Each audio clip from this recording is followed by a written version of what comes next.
I sent a single text message about my health before finalizing my will, and suddenly my family remembered I existed. They did not rush to my side because they were worried.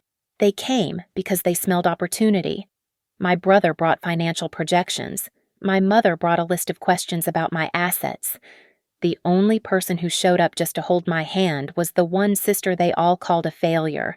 My name is Brianna Caldwell, and at 36 years old, I had cultivated a life that looked immaculate from the distance. My apartment in downtown Cleveland was a glass box of curated silence where the furniture was white leather and the surfaces were marble. Nothing was ever out of place because I rarely spent enough time there to make a mess. Every morning was a ritual of efficiency. The coffee maker hissed at exactly 5:30. I drank the dark roast black while staring at the gray waters of Lake Erie, mentally rehearsing the brutal schedule awaiting me at Marblegate Advisory Systems. At Marblegate, I was the heavy hand. I was the person who told billionaires why their bad ideas would bankrupt them. I dealt in risk. I predicted disasters for a living. Yet, walking through those glass doors every day, I felt like a fraud waiting for her own personal market crash. I lived with a perpetual tightness in my chest, a sense that I was holding my breath, waiting for a piece of the sky to fall. I just never expected the crash to start inside my own lungs. It had begun with a cough that refused to leave, a dry rattle that kept me awake past 2 in the morning. Then came the breathlessness during my morning run. Yesterday, the specialist had used a word that sucked the air right out of the room. Shadow. There was a shadow on the scan. It was not a firm diagnosis. Not yet. But it was a terrifying ambiguity. I sat in my corner office, the city sprawl beneath me, and realized that if I dropped dead tomorrow, my net worth would be the only thing grieving me. I was the family bank. That was my role. My portfolio was worth more than my parents, my brother, and my sister combined could earn in 10 lifetimes. But they did not call to ask how I was doing. They called when the transmission on the sedan failed or when a business loan needed a guarantor. I looked at the framed photo on my desk, taken 10 years ago. There was my mother, Donna, her hand firmly gripping my shoulder, steering me even then. There was my father, Ray, standing in the back like a piece of silent furniture, present but absent. There was Miles, my older brother, the golden boy who was always one investment away from greatness and one bad decision away from bankruptcy.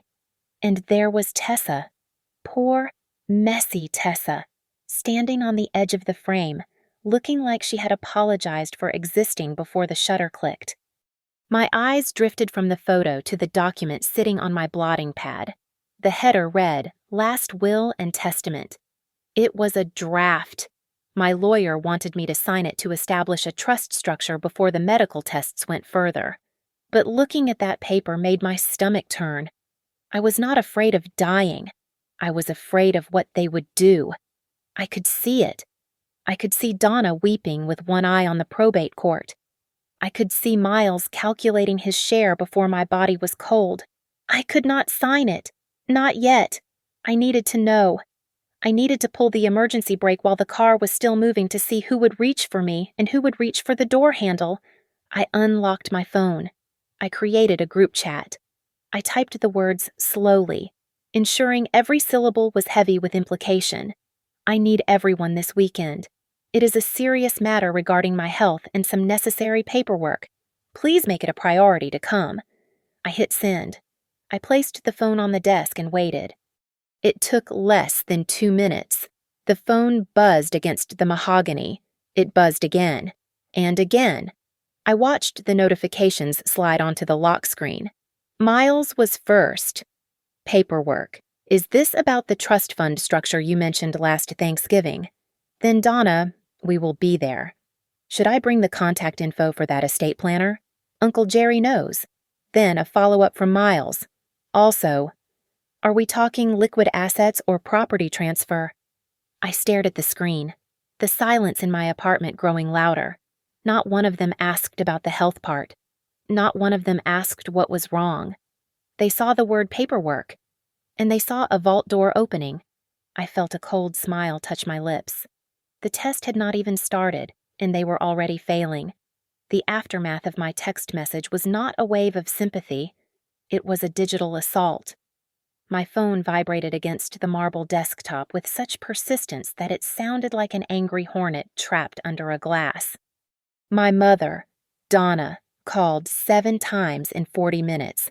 When I did not answer, she switched to voicemail, her voice rising an octave with each message, shifting from feigned worry to demanding panic. My brother, Miles, took a different approach. He sent a text that was patronizingly brief. Do not be dramatic. Bri, let us keep this rationale. I am clearing my schedule. Then came his wife, Chloe. She sent a praying hands emoji followed immediately by a question. Sending prayers. By the way, does your current council have an office in the city, or should we meet at the house? They were sharks sensing a drop of blood in the water. I put the phone on silent and turned to the woman sitting across from me. Harper Sloan was the best estate attorney in Cleveland, known for being as warm as liquid nitrogen and twice as effective. I had hired her precisely because she would not be charmed by my mother's tears or impressed by my brother's business jargon. Here is the rule, I told Harper, leaning forward. This weekend is a general consultation only.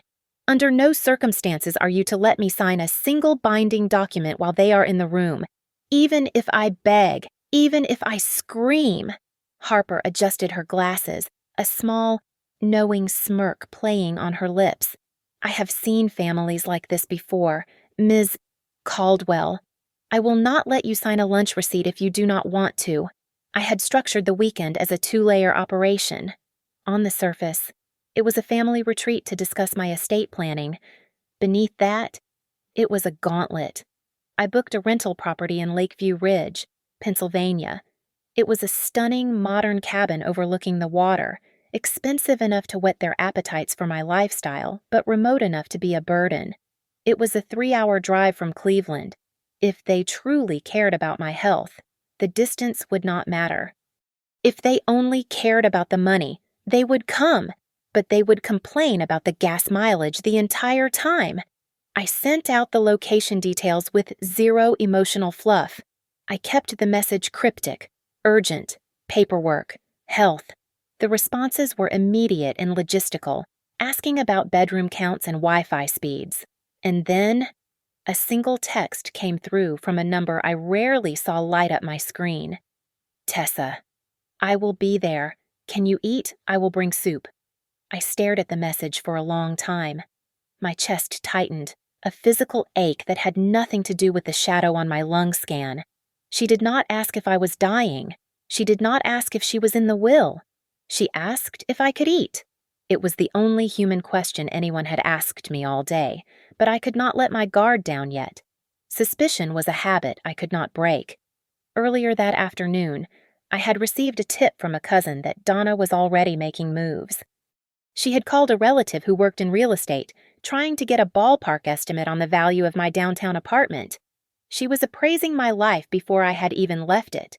So, I added another layer to the test. I sent each family member a slightly different arrival time. I wanted to see who would show up early to corner me and who would try to reschedule to fit their own convenience. I was about to pack my laptop when an email notification pinged on my screen. It was from Miles. The subject line was blank, but there was an attachment. I frowned, hovering my mouse over the file. It was a PDF document. I clicked it open. My blood ran cold. It was not a heartfelt letter or a legal query. It was a document titled Talking Points for Brianna, Strategy Session. He had sent it to me by mistake. It was clearly meant for his wife, or maybe even our parents. I scrolled through the first page, my eyes widening. It was formatted like a business pitch. Point 1, emphasize family unity to prevent external trustees. Point 2, remind her that Miles has a finance degree and can manage the portfolio better than a stranger. Point 3, isolate Tessa. She is unstable and will drain the assets. I closed the laptop slowly. The screen went black, reflecting my own face back at me. I looked pale, but my eyes were burning. I had thought I was paranoid. I had thought I was being too harsh on them, but I was wrong. I was not being harsh enough. I picked up my phone and texted Harper, "They are coming. Be ready." Then I texted Miles back, my fingers moving with calm precision. Received the file. "See you at the lake." I did not tell him I had read it. I wanted him to sweat. I wanted him to walk into that house wondering if I knew he viewed my death as a merger and acquisition opportunity. The game had officially begun.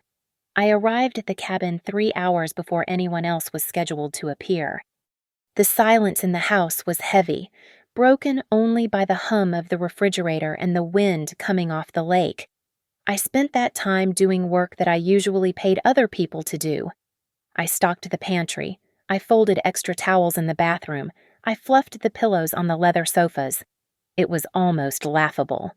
Here I was, a woman whose signature could move millions of dollars across international borders, fussing over whether there were enough paper napkins for the guests. The richest person in the family was currently the maid, preparing the stage for people who likely viewed me as nothing more than a broken ATM. The crunch of gravel on the driveway announced the first arrival. I looked out the window and saw a sedan that had seen better decades. It was rusted around the wheel wells and sounded like it was coughing up its own engine. It was Tessa. She climbed out of the car, looking smaller than I remembered. She was wearing a gray wool coat that had been out of style for 5 years, the hem slightly frayed, in her arms. She balanced a large Tupperware container and a white pharmacy bag. She did not look at the view. She did not look at the architecture of the house. She looked straight at the front door, her face tight with worry. I opened the door, and she did not even say hello. "Bree," she called out, stepping inside and kicking off her worn boots. "Where does it hurt? Is it your chest again?" I brought the syrup, the good kind, not the generic stuff. She walked right past the high ceilings and the expensive art. She came straight to me and put a cool hand on my forehead. "I am okay, Tessa," I said, feeling a lump form in my throat. "You are here early. I had to swap shifts at the diner," she admitted, looking down at her boots. And the warehouse manager was, well, he was not happy. He told me if I left, I might not have a shift on Monday, but I told him my sister needed me.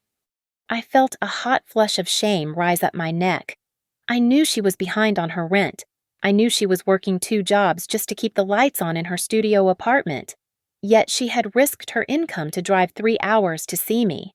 For years, I had categorized her as the one who lacked ambition, the screw-up.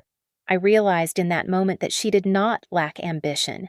She lacked the ruthlessness that the rest of us wore like armor. We stood in the kitchen a little later, washing the dishes she had dirtied, heating up the soup. The warm water ran over my hands, and the domestic simplicity of it felt alien. "Do you remember when Mom blamed you for breaking that vase?" I asked softly, handing her a wet bowl to dry. The blue one, the one Miles actually knocked over. Tessa laughed, a dry, hollow sound. "Yeah. Well, Miles was the investment. I was just the expense. It is okay, Bree. I am used to it. I just want to make sure you are okay." The sun went down, and the driveway remained empty. My phone, however, was busy. Miles called to ask if the Wi-Fi signal was strong enough for a video conference he had to take in the morning. My father called to ask if the road was paved because he did not want to get mud on his tires. Not one of them asked if I was in pain. Not one of them asked if I was scared. At 11:47 at night, a text from Donna lit up the dark living room. "We will come tomorrow. Too busy today." That was it. No apology. No questions. Just a reschedule. As if my mortality was a dentist appointment they could push back because something better came up. I stood up and walked to the kitchen island. It was time to set the stage for the morning. I took 2 large manila envelopes out of my bag. On the first one, I wrote in thick black marker urgent medical instructions. On the second one, I wrote asset summary. I placed them side by side on the counter, directly under the spotlight of the pendant lamp. Tessa walked back into the room with a glass of water. She stopped when she saw the envelopes. Her eyes darted from one to the other. Do you want me to call a doctor right now?" she asked, her voice trembling slightly. "Is it that bad? Why are there instructions?" She reached out, but she did not touch the medical envelope. Instead, she put her hand on the assets summary envelope and shoved it across the counter, sliding it toward me as if it were contaminated. "Put that away," she whispered. "Please. I do not want to see it. I do not care what you have. I just want you to be here." I nodded slowly, my heart aching. I picked up my phone to check the time, and my thumb hovered over Instagram. There, at the top of the feed, was a fresh story from Donna. It was a photo of an old family dinner, filtered to look nostalgic, with a sad piano track playing in the background. The caption read, "Family is everything, especially in times of crisis." I stared at the screen. She was not here. She was not worried. She was just preparing her audience. The morning sun had barely crested the trees when the invasion began. It was not a family visit. It was a raid. 3 large SUVs pulled into the driveway, tires crunching loudly on the gravel, shattering the peace Tessa and I had built over coffee. My parents, Miles, his wife, and 2 cousins I barely spoke to spilled out of the vehicles. They brought enough luggage for a month-long European tour, not a weekend discussion about health. I watched from the window, noting how they checked their reflections in the car windows before looking at the house. I opened the door and was immediately engulfed in a cloud of expensive perfume. "Oh," my poor baby Donna cried out, throwing her arms around me. Her grip was tight, theatrically so, but her head did not rest on my shoulder. Instead, her chin was up, her eyes darting over my shoulder to scan the interior of the cabin. She was appraising the vaulted ceilings, the imported stone fireplace, and the artwork. I felt like a piece of real estate being inspected for code violations. I pulled away and let out a deliberate, rattling cough. It was partially real, but I amplified the rasp, hunching my shoulders to look smaller. "I am just so tired," I whispered, clutching my chest. My father, Ray, stepped into the foyer. He did not hug me. He did not offer a hand. He looked at me with the clinical detachment of an actuary. "We need to check your paperwork." "Brianna," Ray said, his voice devoid of warmth. "Is your health insurance the premium corporate package? Does it cover long-term hospice? We need to know the coverage limits immediately." "And the portfolio," Miles added, pushing past our father. He looked frantic, his eyes bloodshot. "If you are incapacitated, are the trading accounts frozen? Because if the market dips on Monday and we cannot authorize a sell, we lose, well, you lose thousands." I walked toward the kitchen island, leading them to the trap. The 2 envelopes lay there in plain sight. Urgent medical instructions and assets. Summary. It took less than 60 seconds. Donna reached the counter first. She did not even glance at the medical envelope. Her manicured hand snatched the assets summary envelope with the speed of a striking viper. "We just need to be prepared," she muttered, clutching the paper to her chest. Miles was right behind her, peering over her shoulder. "Is this the full list, Bree? Are you setting up a revocable living trust or an irrevocable one? Because for tax purposes, we need to talk about the irrevocable option." I stood there, leaning against the counter, feeling a coldness spread through my limbs that had nothing to do with the drafty room. Tessa appeared at my elbow, silent as a ghost. She placed a steaming mug of tea in my hand. "Chamomile," Tessa said softly. "For the cough." Donna looked up from the document, her eyes narrowing as she saw Tessa standing close to me. "Tessa, move out of the light," Donna snapped. "You are crowding her. Go check if the guest rooms have fresh linens.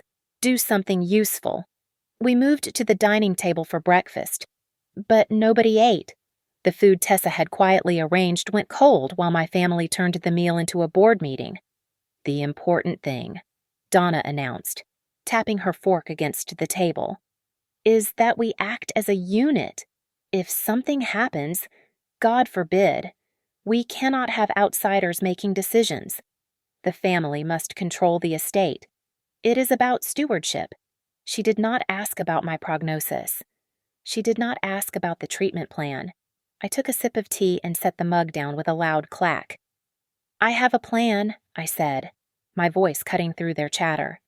This afternoon, my attorney, Harper Sloan, will be joining us. We are going to have a formal discussion about the will. The air left the room. The clinking of silverware stopped. Instantly, the atmosphere shifted. Postures straightened. Smiles were plastered on like cheap stickers. Oh, that is wonderful, my sister-in-law chirped, looking terrified, very responsible. Miles leaned in, lowering his voice to a conspiratorial whisper, shielding his mouth from Tessa, who was clearing plates at the other end of the table. Listen, Bree, he said, his eyes darting toward our sister. Since we are talking legalities, we need to be careful about Tessa. She is unstable. You know she has debt. If you leave her decision-making power, she might be vulnerable to manipulation. We just want to protect your legacy. I looked at him, really looked at him. He was my brother, yet he was planting a knife in our sister's back before I was even dead. I will keep that in mind, I said, forcing a neutral expression. I stood up to go to the bathroom, needing a moment to breathe before I screamed. As I walked down the hallway, I glanced back toward the living room. The reflection in the hallway mirror showed the dining area clearly. Ray was standing by the kitchen island. He thought he was alone. He had pulled his phone out and was hovering over the stack of file folders I had left on the side table, my private work files. He snapped a picture, then another. His thumbs flew across the screen, sending the images to someone. I stepped into the bathroom and locked the door, my hands trembling. He was not just greedy, he was leaking my information. I did not know who was on the receiving end of those photos, but I knew one thing for certain. The war had started, and they had no idea I was the one commanding the battlefield. I decided to deploy the third test just after lunch, while the family was trapped in a food coma in the living room. It was a psychological snare disguised as a sentimental exercise. I handed out small, cream-colored index cards and expensive pens to each of them. Humor me, I said, keeping my voice low and fragile. If things go poorly, I want to know how you will remember me. Please write down the one thing you would miss the most. It was the kind of request that would make a loving family weep. My family looked like I had asked them to complete a tax audit during a vacation. Donna uncapped her pen with a sigh. She scribbled 3 lines quickly. I watched her from the kitchen island. She wrote that I was a capable daughter who helped the family overcome difficulties. It sounded like a performance review. Then, thinking I was not looking, she flipped the card over and jotted a reminder to herself. I saw the words upside down when she set it on the coffee table. Check deed for Florida condo.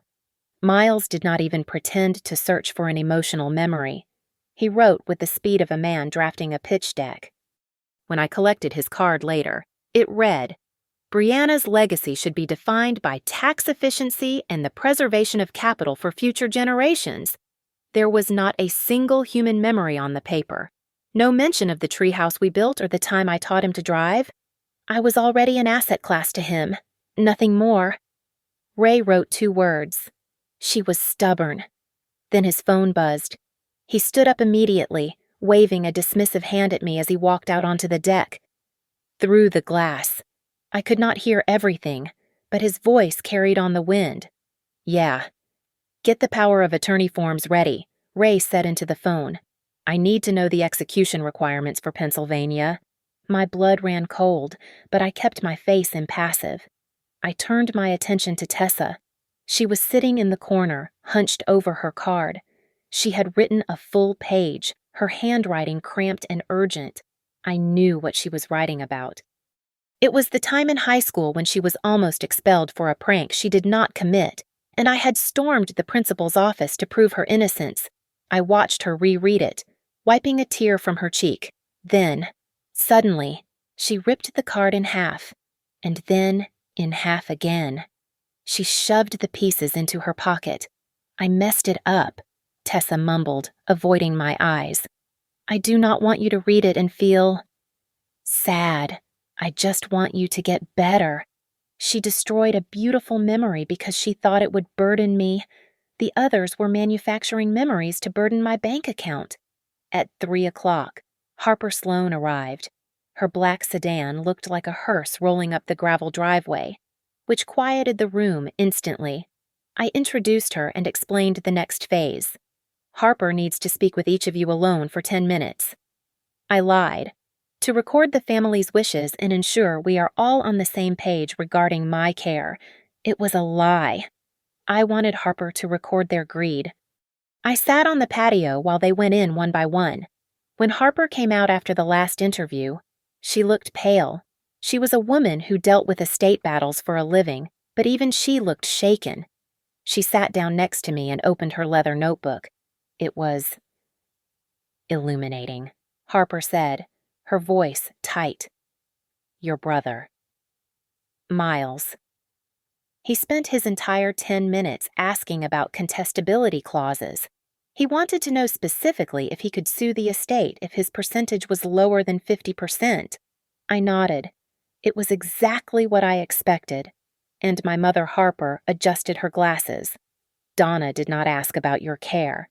She asked, point blank, if she falls into a coma, who signs the checks? She wanted to know the exact hierarchy of medical proxy. And Tessa, I asked, bracing myself. Harper's expression softened. She looked at me with a mixture of pity and respect. Tessa was the only one who asked about you. She asked if there was a trust fund we could set up for your long-term care so you would never be alone in a facility. She offered to contribute from her own paycheck if the insurance ran out. I closed my eyes, letting the wind hit my face. The contrast was so sharp it felt like a physical blow. "There is one more thing. Brianna," Harper said, sliding a piece of paper across the table toward me. "You need to see this." It was a note Harper had scribbled during her session with Donna. "Your mother tried to pressure me," Harper whispered. "She wanted me to draft an emergency general power of attorney document tonight. She wants you to sign it after dinner, while you are tired. She explicitly asked if we could backdate it to before your diagnosis." I looked at the note, my hands trembling with a cold, hard rage. They were not just waiting for me to die. They were trying to steal my voice while I was still using it. That evening, Donna decided that we needed to celebrate. She framed it as a toast to the fact that I was still standing, but I knew the truth. She wanted to parade the Caldwell family's success in public. She chose the Rivermark Dining House, the most exclusive restaurant on the lake, a place where the menus had no prices, and the waiters looked down on anyone wearing polyester. The preparation felt less like getting ready for dinner and more like preparing a corpse for an open casket viewing. My mother stood in the doorway of my room, scrutinizing my outfit. I was wearing a soft cashmere sweater because I was cold, a bone-deep chill that the heating system could not fix. "Brianna, really?" Donna sighed, gesturing at my chest. "You cannot wear that. It looks defeated. Put on the silk dress, the navy one. We need to look resilient. People will be watching." I did as I was told, shivering as the cold silk touched my skin. I felt like a prop in her stage play, but the real cruelty began when we walked into the living room. Tessa was standing by the door, wearing a clean but faded floral dress that I recognized from 5 years ago. She looked hopeful, clutching her purse. Donna stopped dead in her tracks. She looked Tessa up and down with a sneer that could strip paint. "You are not wearing that to Rivermark," Donna said, her voice dripping with disdain. "You look like you are going to a church potluck. Honestly, Tessa, you should stay here. Watch the house. It is better for everyone." Tessa shrank back, her shoulders slumping. I just wanted to be with Bree. She is coming, I said, my voice sharp enough to cut the tension. I walked over and linked my arm through Tessa's. If she stays, I stay. And I am the one with the credit card. Donna pursed her lips but said nothing. We drove to the restaurant in a silence that felt heavy and suffocating. Inside Rivermark, the atmosphere was thick with money and pretension. We were seated at a prime table overlooking the dark water. Miles immediately took charge, ordering a bottle of wine that cost $300 without asking anyone else. To family, Miles announced, raising his glass, and to weathering the storm. They drank. I sipped water. Then came the performance. Donna insisted on a group photo. She flagged down a waiter and arranged us. She pulled me into the center, flanked by her and Ray, with Miles and his wife leaning in close. Squeeze in, Donna commanded. I noticed what she did. She angled her body just slightly to the left, effectively blocking Tessa from the frame. When the waiter handed the phone back, Donna checked the photo and smiled, posting it immediately. My sister was not even a blur in the background. She had been erased. The dinner continued with Miles and Ray discussing market trends, their voices loud enough for the neighboring tables to hear. They were broadcasting their relevance. Tessa sat silently, trying to eat her bread without making a sound. Then, the accident happened. Tessa reached across the table for the salt shaker. Her sleeve caught the stem of her water goblet. It tipped over in slow motion. Ice water flooded across the tablecloth and splashed directly onto the beige designer handbag sitting next to Miles's wife. Chloe. Chloe gasped and jumped up.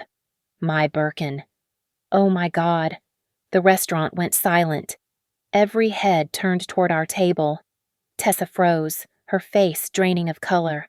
I am so sorry. I didn't mean to. Donna did not check on the bag.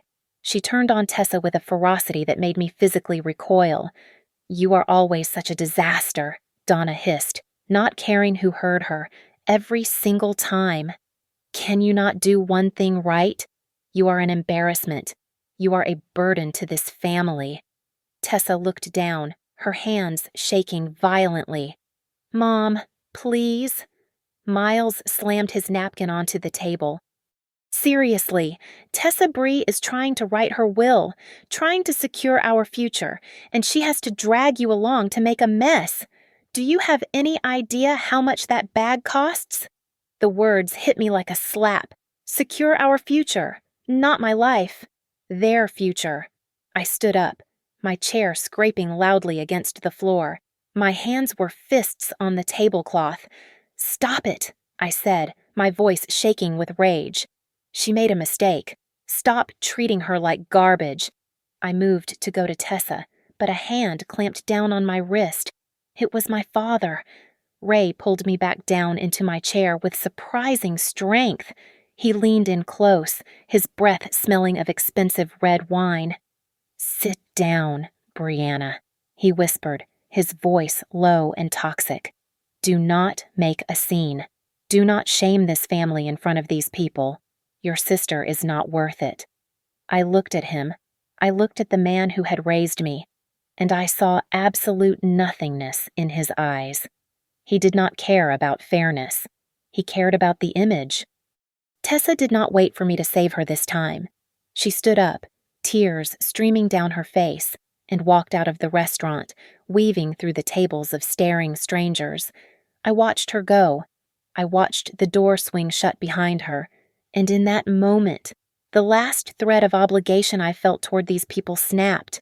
I looked at the wine, the food, and the faces of my parents who were already apologizing to Chloe about her bag. They thought tonight was about maintaining their status. They had no idea that tonight was the night I was going to burn it all down. I stood up from the table, ignoring my father's hand on my arm. I did not make a scene. I did not scream. I simply walked away from the table, pulling my phone from my clutch as I headed toward the hostess stand. I dialed the number for the restaurant's general line, but when the manager answered, I did not ask for a reservation. Mr. Henderson, I said quietly into the phone, watching him from across the room. This is Brianna Caldwell. Look at table 4. I saw Mr. Henderson, a man in an impeccable suit, stiffen. He scanned the room, locked eyes with me, and the color drained from his face. He immediately changed his posture, bowing his head slightly. Ms. Caldwell, he stammered. I had no idea you were on the property. We would have prepared the private suite. They did not know. My family did not know that Rivermark Dining House was just asset number 42 in a commercial real estate portfolio managed by the Marblegate Fund I controlled. I owned the building. I owned the land. Technically, I owned the chair my mother was sitting on while she insulted my sister. I need you to go to table 4, I instructed, my voice flat. Inform them that the bill for tonight is not on the house. It is to be split among the seated guests, and Mr. Henderson. Tell them the kitchen is closed to them for the rest of the evening. I hung up and watched. Mr. Henderson walked over to my family. I saw him lean down and whisper. I saw Miles turn pale as he looked at the $300 bottle of wine he had just ordered. I saw Donna's mouth drop open. I walked back to the table as the manager retreated. What is going on? Donna demanded, her voice shrill. He says we have to pay immediately and leave. Do they not know who we are? They know exactly who you are, I said, picking up my purse. You are customers who just verbally abused another guest? Brianna. Pay the bill, Ray commanded, trying to regain authority. This is ridiculous. No, I said. I just stopped paying for the privilege of being insulted. You want to look rich? You pay for it. Miles tried to laugh, a nervous, hacking sound. He stood up and reached for my shoulder. Bree, come on, we are all stressed. Mom is just worried about you. I am just trying to make sure you do not make rash decisions. I love you, sis. I stepped back, avoiding his touch. You do not love me, Miles. You love the idea of having signature authority over my accounts. I turned on my heel and walked out the front door. I found Tessa sitting on a concrete bench near the valet stand, shivering in the cold night air. She was not crying anymore. She was just staring at her hands. I sat down next to her and wrapped my cashmere shawl around her shoulders. I am sorry, I whispered. I should have protected you better. I should not have brought you into this shark tank. Tessa looked at me, her eyes dry and terrifyingly empty. It is okay. Bree, I am used to it. This is just how it is. I am the screw-up. You are the bank. That is how the play goes. Her acceptance hurt more than her tears would have. She thought this abuse was normal. She thought she deserved it. The drive back to the cabin was silent. The air in the car was thick enough to choke on. When we arrived, Donna immediately launched her counteroffensive. As soon as we stepped into the foyer, she grabbed the back of the sofa, letting out a dramatic gasp. Oh, my heart, she moaned, sinking onto the cushions. I feel faint. Ray, get my pills. The stress. It is too much for me. It was a performance I had seen 1,000 times. She was playing the victim to force me into the role of the caretaker. Ray rushed to her, shooting me a glare that said this was all my fault. I ignored them and walked to the kitchen to get water. My phone buzzed. It was a text from Harper. Be careful. They are emailing back and forth with a notary. They want to corner you tomorrow morning with a temporary power of attorney. Do not sign anything. I looked across the room. Miles had taken off his suit jacket and thrown it over a dining chair while he rushed to help Donna. A silver USB drive had slipped out of his pocket and was resting on the seat cushion, half hidden by the fabric. I walked over, pretending to tidy up the chairs. I palmed the USB drive and slipped it into my pocket. 10 minutes later, locked in the bathroom with the water running to mask the sound, I plugged the drive into my laptop. I opened the most recent file. It was not a business plan. It was a legal draft titled Petition for Involuntary Guardianship. I scrolled down to the bottom. The petitioner was Donna Caldwell. The proposed guardian was Donna Caldwell. And in the section for reason for guardianship, They had listed subject demonstrates cognitive decline and emotional instability due to terminal illness. They were not just trying to get my money. They were planning to declare me mentally incompetent so they could legally take it before I even died. I did not scream when I found the file. I did not throw the laptop against the wall. Instead, I let a cold, clinical calm wash over me. I was no longer their daughter or their sister. I was an auditor, and they were a failing business entity. I set up the living room for the final act. There was a security camera on the bookshelf, a small black lens that I had installed months ago for insurance purposes. I made sure the red light was blinking. When I called them all in, I pointed to it, just so everyone is aware. I said, my voice steady, "For legal clarity regarding my estate, this conversation is being recorded. Does anyone object?" They shook their heads, too distracted by the sheaf of papers in my hand to care about privacy. They sat on the leather sofas, leaning forward like vultures waiting for a carcass. I have given it some thought. I lied, placing the document on the coffee table. Harper drafted a preliminary distribution plan based on family unity. I want you to read it. It was the decoy will. I watched their eyes scan the pages. The breakdown was simple: 33% to Donna, 33% to Ray, 33% to Miles. And for Tessa, a small monthly stipend of $500 listed under charitable support. Donna let out a breath she must have been holding for 2 days. Her face relaxed into a smile that looked almost genuine. "Oh, Brianna," she said, placing a hand on her chest. "This is... well, Mom just wants fairness. It is good to see you finally thinking about the family legacy. We will take such good care of everything." Miles was not looking at the totals. He was looking at the fine print. He frowned, tapping a paragraph with his index finger. "The equity split is fine," Miles said, his voice void of gratitude. "But the voting rights on the Marblegate shares, you cannot split them 3 ways. It creates a management deadlock. I should hold the proxy for the entire block. I am the only one who understands the finance side. Mom and Dad would just get confused." My father, Ray, had already moved on from the paper to the room around him. He knocked his knuckles against the stone fireplace. "This cabin," Ray asked, looking at me. "Who is on the deed? Is it the trust or you personally? Because the market in this area is peaking. If we liquidate this by next summer, we could net maybe $800,000. He was already selling the roof over my head. "Stop," I said softly. They looked at me. "I have one more question before I sign anything. The doctor says the treatment might fail. If I become bedridden for 6 months? Who stays here?" I let the question hang in the air. Donna smoothed her skirt, avoiding my eyes. "Well, honey, you know your father has his back pain, and the damp air here is terrible for him. And I have the garden club board obligations." Ray did not even look up. He was typing on his phone. Miles scoffed. "Bree, be realistic. We can hire a nurse. A high-end one. It is a tax-deductible medical expense for the estate. You would be more comfortable with a professional." "I will stay," a quiet voice cut through the room. We all turned to Tessa. She was sitting on the edge of the ottoman, her hands clasped tight. "I can swap my shifts to weekends," Tessa said, her voice shaking but determined. "I can move in tonight. I do not need a nurse.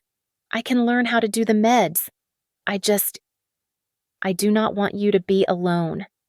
The room went silent. The silence was absolute. The contrast between their greed and her humanity was so sharp it felt like a physical blow. I reached into my pocket and pulled out the silver USB drive. I tossed it onto the glass coffee table. It made a loud, sharp clatter that made Miles jump. "Miles," I said, my voice hardening. "You dropped this." Miles froze. His face went gray. I picked up the decoy will and ripped it in half. Then I picked up my tablet and tapped the screen. The television mounted above the fireplace flickered to life, displaying the PDF from the USB drive. "Petition for involuntary guardianship. I read aloud, my eyes locking on my mother. Petitioner Donna Caldwell. Reason subject demonstrates cognitive decline and emotional instability. Donna stood up, knocking her tea over. Brianna, wait. Cognitive decline. I asked, stepping closer to her. Is that what we call it now? Or were you just terrified I would spend my own money before you could get your hands on it? Donna's face twisted. She did not apologize. She switched instantly to the victim role, tears springing to her eyes. I only did it to protect you. She cried out. You are sick. You are not thinking clearly. I was afraid some outsider would take advantage of you. A mother has to protect her child. You were not protecting me from outsiders, I said. You were protecting your inheritance from me. I looked at them. Ray was staring at the floor. Miles was looking at the door, calculating his exit. Donna was weeping fake tears. And Tessa was staring at the screen in horror, realizing what they had done. Tomorrow morning, I announced, my voice ringing in the high ceilings. Harper is coming back. She is bringing the final document, not this fake one. The real one. If you want to stay here because you love me, stay. If you want to stay here because you want the money, you can stay too. But tomorrow, I will show you exactly what that choice costs. The morning sun did not bring clarity. It brought a suffocating layer of performance art. I woke up to the smell of blueberry pancakes and bacon, a scent that had not filled my childhood home since I was 10 years old. Donna was in the kitchen, wearing an apron she must have packed specifically for this scene. She was humming. It was terrifying. Morning. My sweet girl, Donna chirped, flipping a pancake with a flourish. Sit down. I made your favorites. Just like when you were little. Remember, you used to eat 3 in a row. She was trying to overwrite the memory of the USB drive with maple syrup. She touched my hair as she passed, her fingers lingering near my neck. We were all just tired last night, Donna whispered, her voice trembling with manufactured vulnerability. Families fight, but we always forgive. Right. Baby girl. I stared at the stack of pancakes, my appetite non-existent. While Donna played the role of the saintly mother, Ray took a different approach. He waited until I was pouring coffee to corner me near the refrigerator. He did not yell. He leaned in, his voice low and devoid of affection. You need to be smart. Brianna, Ray muttered, looking out the window at the lake. If you expose this, if you try to shame us publicly with that guardianship file, you will lose everything. Your partners at Marblegate. They want stability. You air our dirty laundry, and you will find yourself with no allies in this town. Do not burn the bridge you are standing on. It was a threat wrapped in business advice. Then Miles made his move. He stood up abruptly, checking his watch. Tessa, Miles said, putting on a bright, fake smile. Let us go into town. We need more ice. I will drive. Tessa looked at me, then at him. She nodded slowly. Okay. Miles. They left. I sat there for 40 minutes, listening to Donna hum, waiting for the other shoe to drop. When the car returned, Tessa walked straight to me. She looked tired, but her eyes were clear. Miles followed her in, looking frustrated. He did not want ice, Tessa said, her voice flat. He spent the whole drive asking if you had told me the specific dollar amount of my inheritance. He asked if I would be willing to sign a document giving him investment control over my share in exchange for a fixed monthly payout. Miles went red. I was just explaining financial literacy to her. She does not know how to handle that kind of capital. I am not stupid, Miles, Tessa said quietly. I just do not care about the money like you do. At noon, the crunch of tires on gravel announced Harper's return. She walked in carrying a thick leather portfolio. The atmosphere in the room shifted instantly from domestic tension to courtroom dread.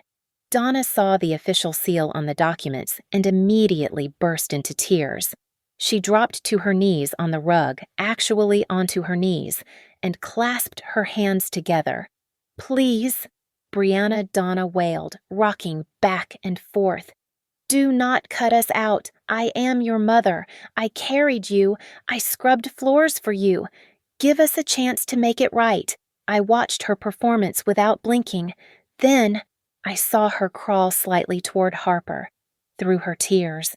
She lowered her voice to a whisper that she thought I could not hear. "If she signs this today, is there a waiting period before it becomes contestable?" Harper looked at me, her face grim. She had heard it too. "Enough," I said. The room went silent. Donna stopped wailing. Ray stopped pacing. Miles froze. "I am going to ask one question," I said, looking at each of them in turn. "And I want a one-sentence answer. No speeches, no lies." I took a deep breath. "Are you here because you love me, or are you here because of my assets?" The silence that followed was heavy enough to crush bones. Ray cleared his throat, looking at the wall.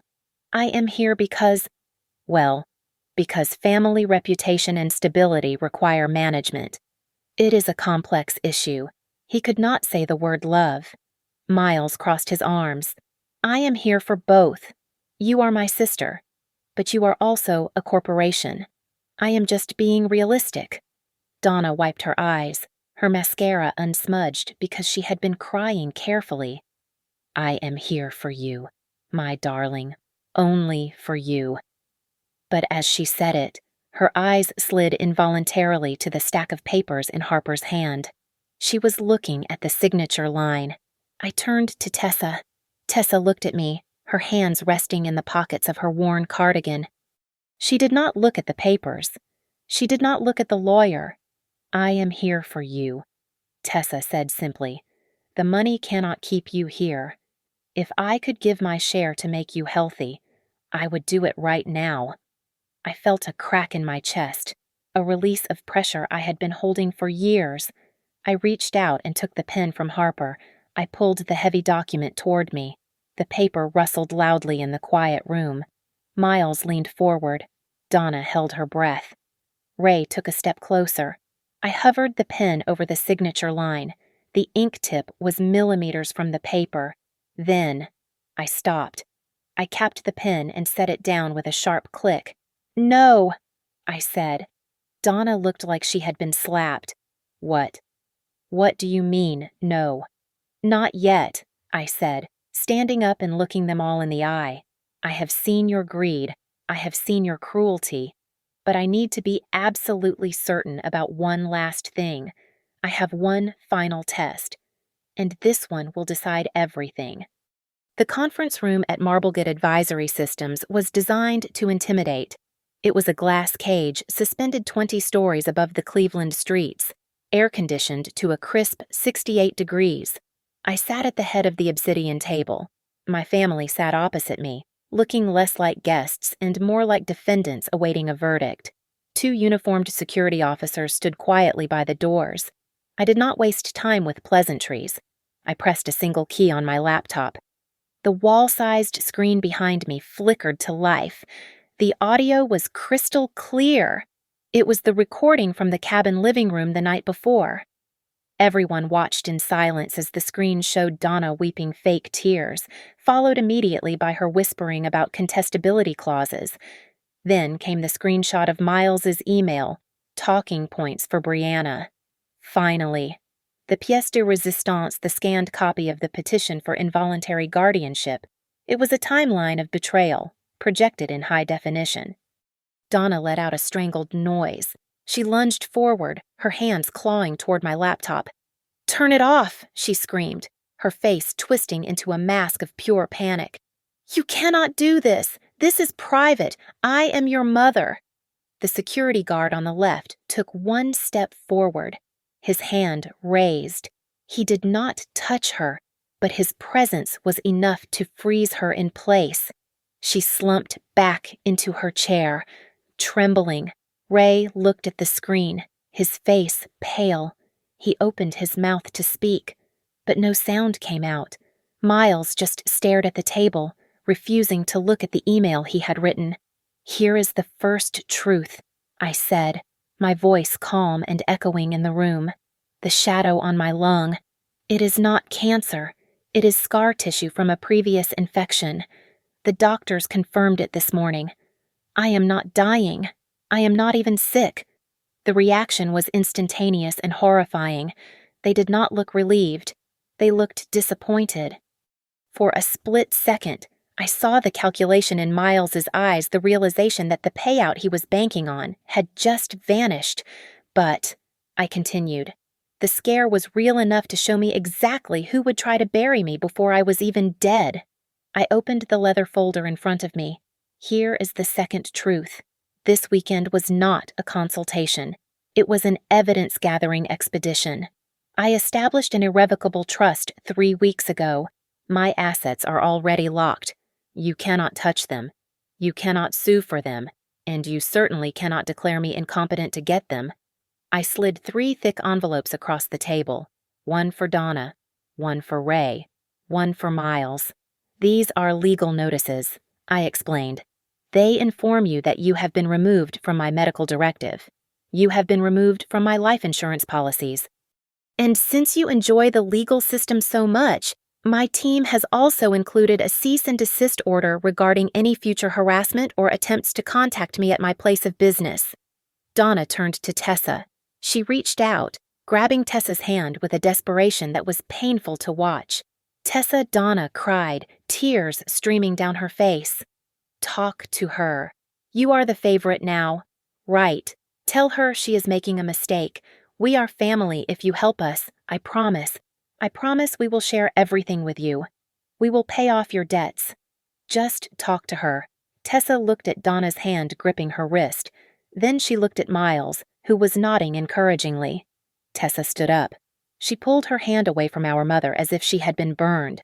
"You still do not get it," Tessa said, her voice shaking but loud enough to fill the room.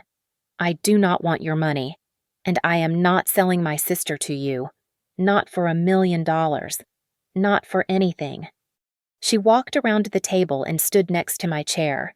She put her hand on my shoulder, a solid, warm weight in the freezing room. I uncapped my pen. I opened the document in front of me. "This is my last will and testament," I stated. "It designates Tessa as my sole beneficiary for all personal effects and the recipient of a dedicated education and housing fund. She will never have to worry about rent again. As for the bulk of the estate, the millions you were counting on, it is going to the Higgins Foundation." "Who is Higgins?" Ray asked, his voice hoarse. "She was my 3rd-grade teacher," I replied, signing my name with a flourish. "She was the one who noticed I was crying in class because I was afraid to go home to you people. She bought me lunch when you forgot. She cared." I closed the folder. The sound was final, like a gavel striking wood. "Security will escort you out," I said. "Brianna, please." Miles stammered. "We can fix this." "I have already fixed it," I said, looking at them one last time. "I am not punishing you with money. I am punishing you with the truth. And by choosing the only person who showed up for me," I turned my back on them and looked at Tessa. For the first time in my life, the room didn't feel cold anymore. Thank you so much for listening to my story. I would love to know where you guys are tuning in from. So please drop a comment down below and share your thoughts on how Brianna handled her family. If you enjoyed this story, please make sure to subscribe to the Victoria Revenge Stories channel, like this video, and hit that hype button to help this story get heard by even more people.